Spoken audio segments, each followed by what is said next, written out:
안녕하세요. 새벽의 축구 전문가 페노입니다. 오늘은 페네르바체에서 데뷔한 김민재가 어떤 플레이를 보여줬는지, 그리고 페네르바체의 전술에서 어떤 모습을 보여줬는지 살펴보려고 합니다. 페네르바체는 기본적으로 3-4-3 전형을 사용했는데요. 여기서 김민재는 3백의 정중앙에 위치했습니다.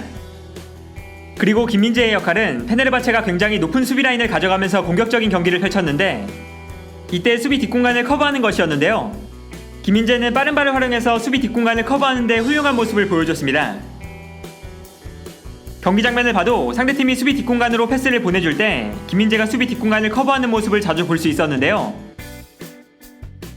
그리고 여기서 페네르바체 축구의 가장 큰 특징은 공격 상황에서 3백의 좌우 중앙 수비수가 공격적으로 올라가는 상황이 많다는 것입니다. 두 선수 중 한 선수가 공격적으로 올라가면 자연스럽게 김민재를 포함한 2명의 중앙 수비수가 최후방 수비 라인을 담당하는 방식이었는데요.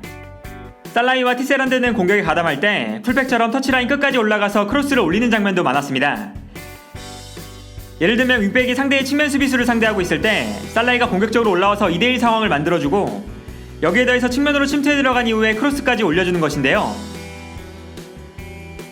실제로 경기 장면을 봐도 중앙 수비수가 측면으로 올라가서 공격을 도와주는 장면이 자주 나왔고, 좀 더 높은 지역까지 올라가서 크로스를 올리는 모습도 자주 확인할 수 있었습니다.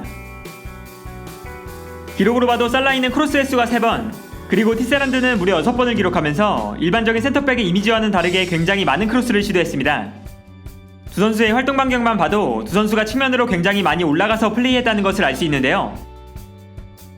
이처럼 살라히와 티세란드가 공격적으로 올라가기 때문에 김민재는 중앙 수비수들의 뒷공간을 커버해줘야 했습니다. 김민재는 좌우 측면으로 넓게 움직였는데요. 경기에서도 중앙 수비수가 공격적으로 올라갔을 때 김민재가 측면으로 움직여서 수비 뒷공간을 커버하는 장면을 볼 수 있었습니다. 따라서 김민재는 수비 라인도 높고 좌우 중앙 수비수들도 공격에 적극적으로 가담하는 상황에서 수비 뒷공간 그리고 좌우 측면까지 굉장히 많은 공간을 커버해야 했습니다. 그리고 여기서 김민재는 상대 공격수가 빠르게 침투해 들어갈 때 빠른 스피드를 활용해서 공간을 완벽하게 커버하는 모습을 보여줬는데요. 김민재의 기록을 보면 김민재가 완벽한 수비를 보여줬다는 것을 알 수 있습니다. 김민재는 태클을 성공한 횟수가 4번으로 경기 전체에서 태클 성공 횟수 1위, 그리고 공중볼 경합에서 승리한 횟수도 6번으로 경기 전체에서 가장 많았습니다.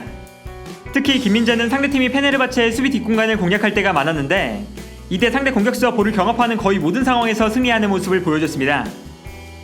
공중볼 경합 상황에서는 85.7%의 승률, 공중볼을 제외한 볼 경합 상황에서는 80%의 승률을 보여줬고, 결과적으로 전체적인 볼 경합 상황에서는 83.3%의 승률을 기록했습니다.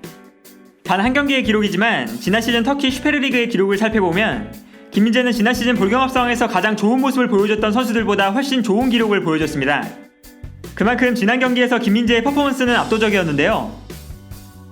여기에 대해서 김민재가 훌륭했던 부분은 김민재가 수비 뒷공간을 커버하는 능력도 뛰어났지만 수비 라인을 끌어올렸을 때 상대팀이 역습을 전개하지 못하도록 전방에서 압박하는 플레이가 좋았다는 것입니다. 상대팀이 공격으로 나가기 위해서 최전방 공격수에게 볼을 건네줄 때 김민재가 강하게 압박을 시도하면서 볼을 빼앗아내는 모습을 보여줬는데요. 경기 장면에서도 김민재가 높은 지역에서 상대를 압박하는 장면이 자주 나왔고, 이렇게 공격적으로 수비하는 것은 김민재의 가장 큰 장점이기도 했습니다.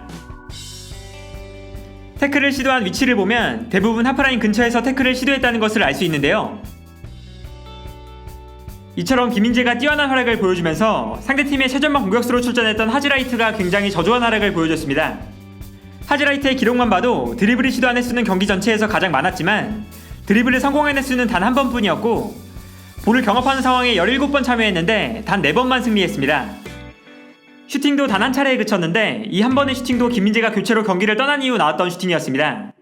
그만큼 김민재의 수비에 묶여서 제대로 된 활약을 보여주지 못했다는 것을 알 수 있는데요.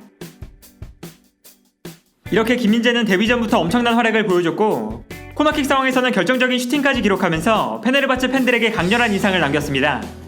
경기가 끝난 이후 현지 중계방송사에서 김민재를 슈페르리그 2라운드 베스트 11으로 선정할 정도로 김민재는 좋은 경기력을 보여줬는데요. 김민재는 간절하게 원했던 유럽 무대의 첫 경기를 성공적으로 소화했고, 유럽 무대에서 김민재의 활약에 대해 의문을 가졌던 불안한 시선들을 한 번에 날려버렸습니다. 그리고 김민재가 데뷔 전부터 엄청난 활약을 보여주면서 이번 시즌 김민재의 활약을 기대할 수 있었던 경기였는데요. 과연 이번 시즌 김민재가 유럽 무대에서 어떤 활약을 보여줄 수 있을지 김민재의 활약을 기대하셔도 좋지 않을까 합니다. 오늘 영상은 여기까지고요. 시청해주셔서 감사합니다.